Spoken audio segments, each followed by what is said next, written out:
Recently, my beloved team, the Florida State Seminoles, were excluded from the national championship playoffs, even after having completed a perfect season and having a true gut win on Saturday. Now, as you might imagine, I was pretty upset by this. But as a programmer and a logical thinker, I thought the best thing to do was to really start investigating this BCS AI platform or what have you that's used to crunch all the numbers and decide who exactly gets to play and who doesn't get to play. So I looked around, and believe it or not, it's relatively straightforward to get access to the code base, and really start digging in and try to figure out, well, why do certain teams get picked over others? What are the actual metrics that are in play for this? So what I'm going to show you now is the code base that I found. It's based on the common trotter method that's been around it's got to have been like since the 60s, 50s or 60s, I believe it's been around. And I'll show you exactly how the BCS makes that determination code-wise. We're looking at it now. Now, the code that I have here is not the live production version of the BCS engine. It's actually based on the platform that the BCS engine was likely built on top of. And so this is the actual code base that somebody from there took and decided, hey, let's improve on this and let's use it to pick teams. As you can see here, basically there's a select teams function, which is a static function, which basically returns two teams. So this is from the old days. And then the teams are then named. So let's go into this and let's see exactly what the logic looks like. So let's take a look at it now. So as you can see in this code base, they're actually using old teams, Harlem Globetrotters and Washington Generals. Now we know that these teams don't play football. So let's go ahead and let's modify this to fit the teams that do. If I go into the team class, you can see that it just has a function of get name. So based on that, why don't we create some teams that we expect to be there following the pattern of the BCS team selection. So of course we gotta have Alabama.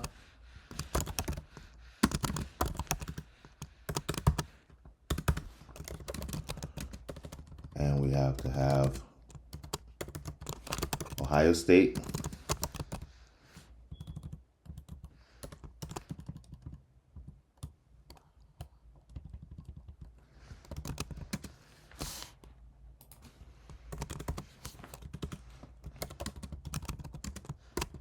Can't forget Georgia.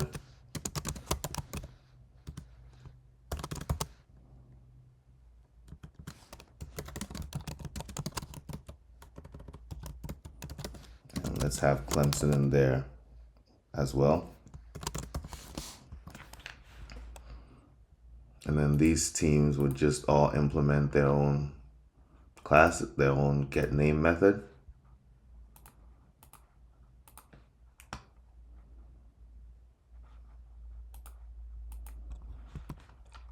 And then we can just name the teams here.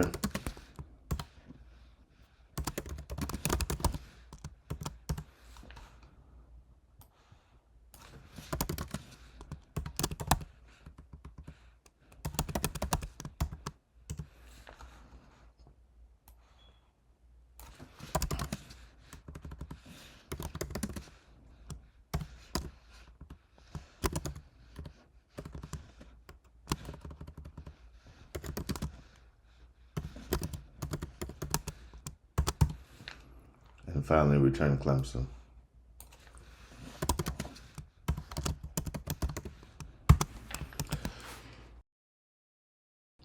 And then we're going to have an array here. Well, first of all, we can add a random number.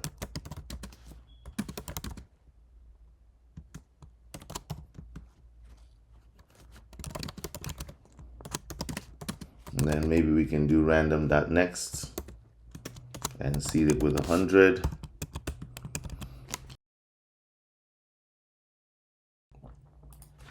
call it the seed. And then to get the actual team ID, we can do team seed modulus 4. Okay. Then up top here, why don't we list our primary teams?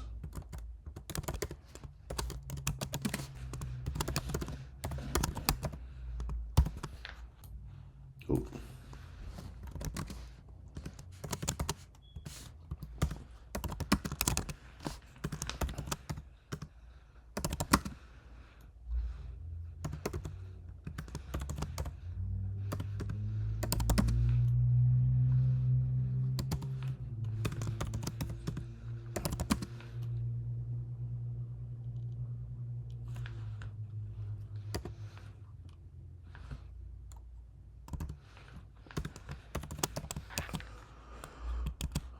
And then we can pick the primary team now by basically doing team ID.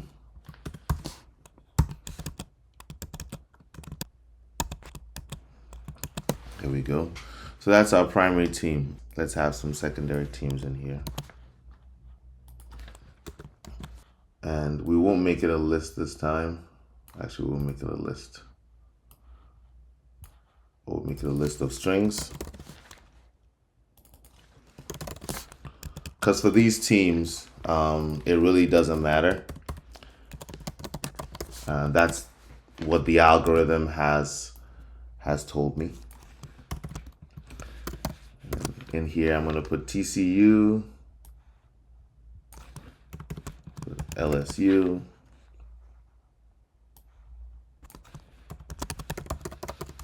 Washington,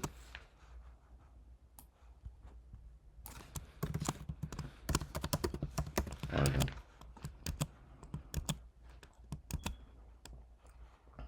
And then I will add a new class called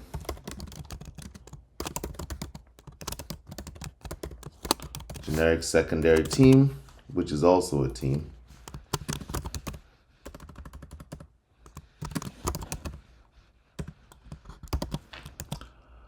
Which implements the same method, and for this generic secondary team, it will have a constructor.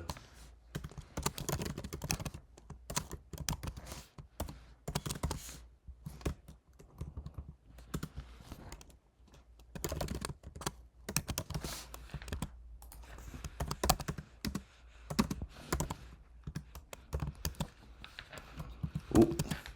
And then basically that name is returned.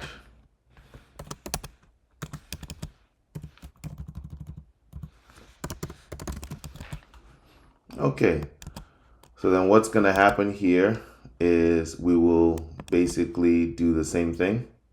We'll use that same team seed.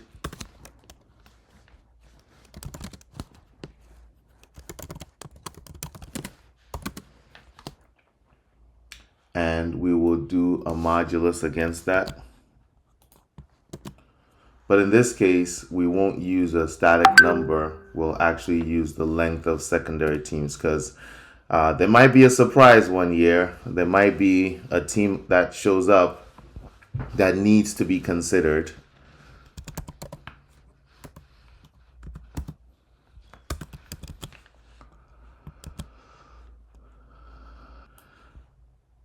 And then what I'm going to do here is I'm going to set it to a new generic secondary team, and the value that I pass in will be the secondary teams with the index of other team, which is a number. All right, and we are done with our BCS programming. So let's run this program and let's see what the results are.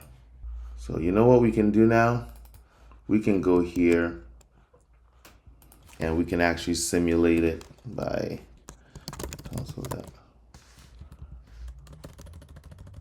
So we'll do a while true.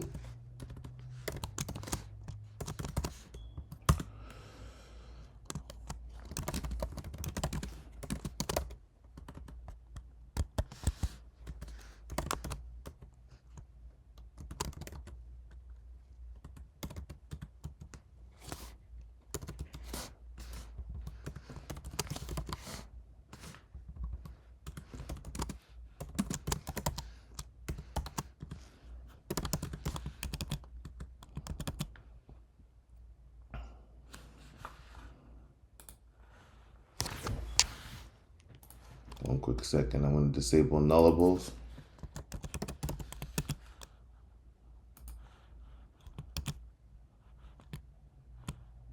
And I'll take this guy and put it in here.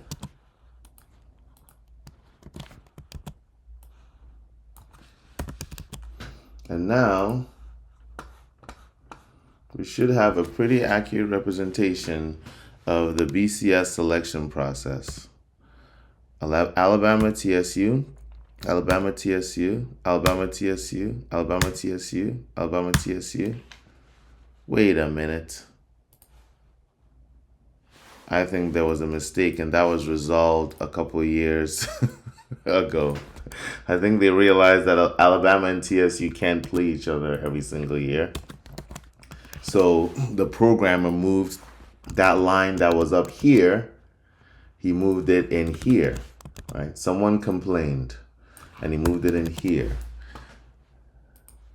And now it's much fairer to everyone.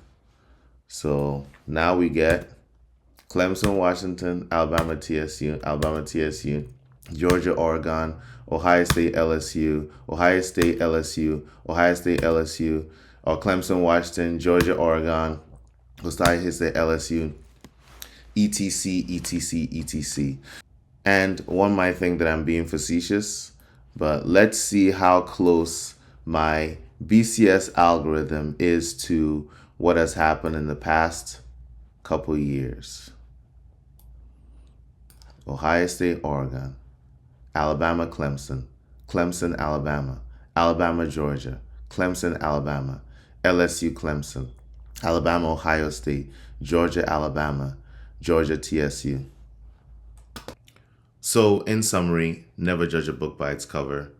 Obviously, the BCS system is not slanted in any way whatsoever, and the code that they're using is designed to be as objective as possible and pick the team that has the best record, that played against the best teams, and yada, yada, yada. I'm hoping this video has shown you that this is a completely above board process that we have total visibility into. And we can expect to see more great things from this algorithm and the selection committee and everything that they do. I hope you continue to enjoy college football in all its total fairness to all the athletes out there that bust their asses every single day to play hard and may or may not make the national championship because they don't have a popular enough fan base. Stay tuned for more videos like this. Happy coding and have a blessed day.